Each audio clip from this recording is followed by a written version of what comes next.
के चरणों में नमन करते हुए, इस बलिदानी सप्ताह को नमन करते हुए मैं सबसे पहले धन्यवाद करना चाहूंगा दिल्ली सरकार के पूर्व मंत्री बली साहब का और यहाँ की कमेटी का, जिन्होंने मुझे अपनी बात कहने का मौका इस अवसर पर दिया। पूरे देश का किसान आज आंदोलित है। देश के करोड़ों किसानों की एक ही मांग है कि ये काला कानून वापस लिया जाए, और अपनी इस मांग को लेकर पंजाब में, हरियाणा में, उत्तर प्रदेश में, राजस्थान में, कर्नाटक में, केरल में, तमिलनाडु में, बिहार में, पूरे हिंदुस्तान के अंदर लाखों लोग सड़कों पे उतरे। और पिछले कुछ महीनों से पंजाब और हरियाणा में तो सारा काम छोड़कर किसान सड़कों पर आंदोलन कर रहा है,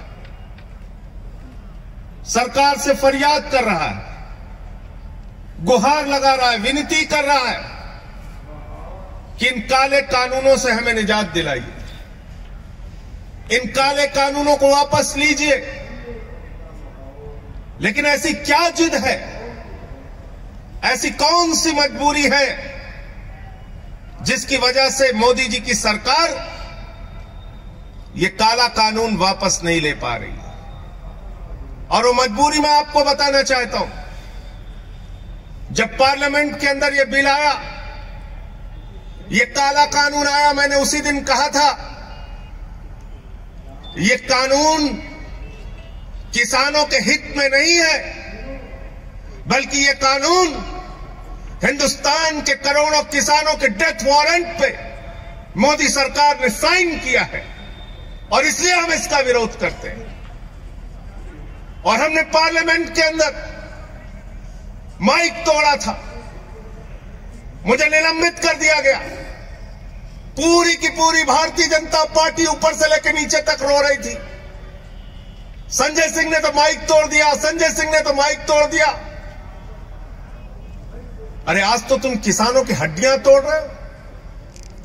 मुझे निलंबित किया गया तो तुम्हारी सरकार को भी निलंबित किया जाना चाहिए।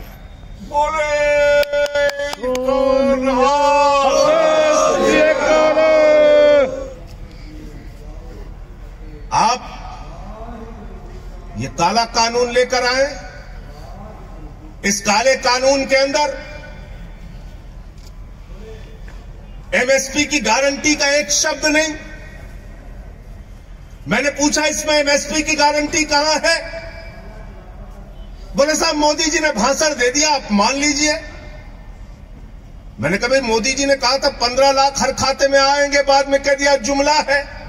मोदी जी ने कहा था 2 करोड़ रोजगार हर साल मिलेंगे, बाद में कह दिया जुमला है। मोदी जी ने कहा जीएसटी से देश में दूसरी आजादी मिल जाएगी, बाद में राज्यों का शेयर नहीं दिया।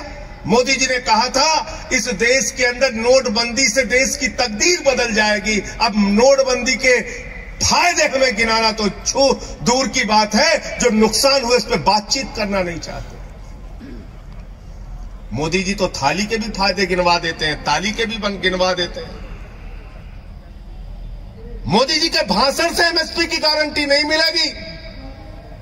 अगर मुझे एमएसपी नहीं मिली, न्यूनतम समर्थन मूल्य नहीं मिला, तो महेंद्र गोयल जी अगर मैं किसी जज के सामने जाऊंगा तो जज साहब कहेंगे कानून में कहां लिखा है बताओ। और तब मैं अगर कहूंगा कि मोदी जी का भाषण जज साहब आपने नहीं सुना, तो वो हमारी याचिका लेंगे और उसको कूड़ेदान में डाल देंगे। कहेंगे कानून से एमएसपी मिलती है, भाषण से एमएसपी नहीं मिलती, भाषण से एमएसपी नहीं मिलती।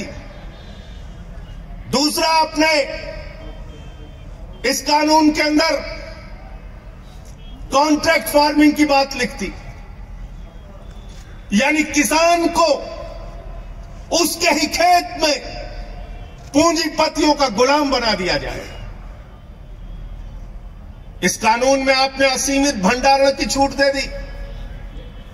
इसका मतलब हिंदुस्तान का कोई भी पूंजीपति अडानी और अंबानी सस्ते में किसान से गेहूं खरीदेगा, सस्ते में किसान से धान खरीदेगा, सस्ते में फल खरीदेगा, सस्ते में सब्जियां खरीदेगा और सबका भंडारण करके अपने बड़े बड़े कोल्ड स्टोरेज में रखेगा और जब बाजार में उसकी कमी आ जाएगी तो महंगे दामों पर हमको आपको बेचेगा। इस देश में जमाखोरी, कालाबाजारी और महंगाई को मोदी सरकार ने इस बिल के माध्यम से लीगलाइज करने का काम किया है, वैधता प्रदान करने का काम किया है।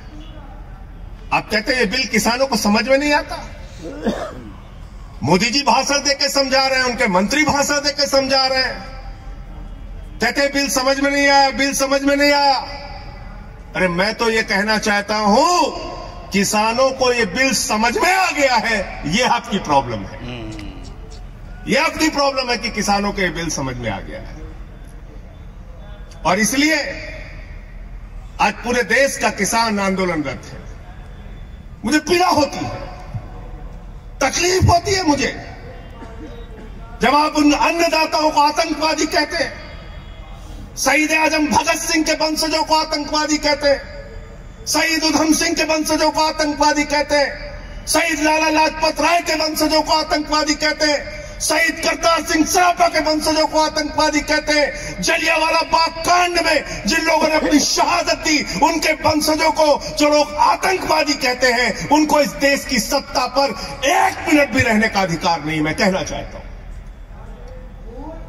और इसलिए साथियों और दोस्तों, कल तो मोदी जी के सामने हम लोगों ने विरोध किया, हमारे साथी सांसद पंजाब के भगवंत मान जी ने जमकर विरोध किया और उनके बहरे कानों में आपकी आवाज पहुंचाने की कोशिश मैंने की।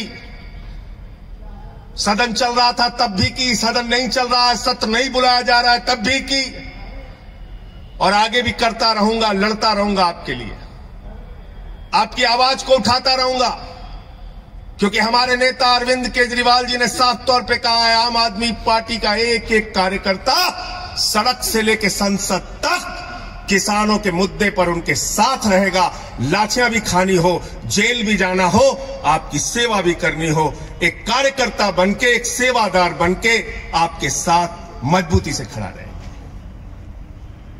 और इसलिए मैं आप लोगों से निवेदन करने के लिए आया हूं, विनती करने के लिए आया हूं।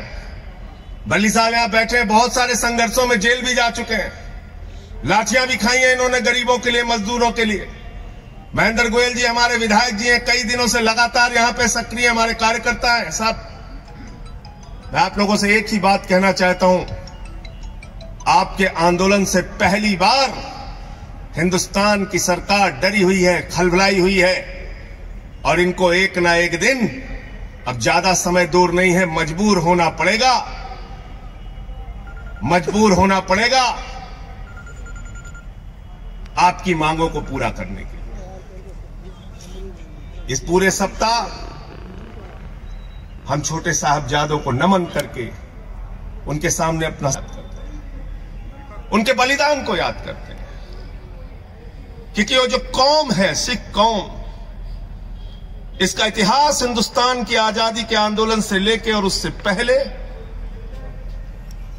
हमारे गुरुओं की जो शिक्षा है वो बलिदान और त्याग की शिक्षा है, सेवा की शिक्षा है। देश में कहीं भूखमरी हो, सिख समुदाय के लोग सबसे आगे। देश में कहीं आपदा आ जाए, सिख समुदाय के लोग सबसे आगे। देश में कहीं भूकंप आ जाए, बाढ़ आ जाए, सिख समुदाय के लोग सबसे आगे। तो इस कौम को, अपने गुरुओं को नमन करते हुए, छोटे साहबजादों के त्याग और बलिदान को याद करते हुए, उसके सामने सर झुकाते हुए हम सब ये संकल्प लेते हैं कि इस लड़ाई को हम लड़ेंगे और जीतेंगे। बहुत बहुत धन्यवाद और आभार, आपने मुझे यहां बुलाया और अपनी बात कहने का मौका दिया। धन्यवाद।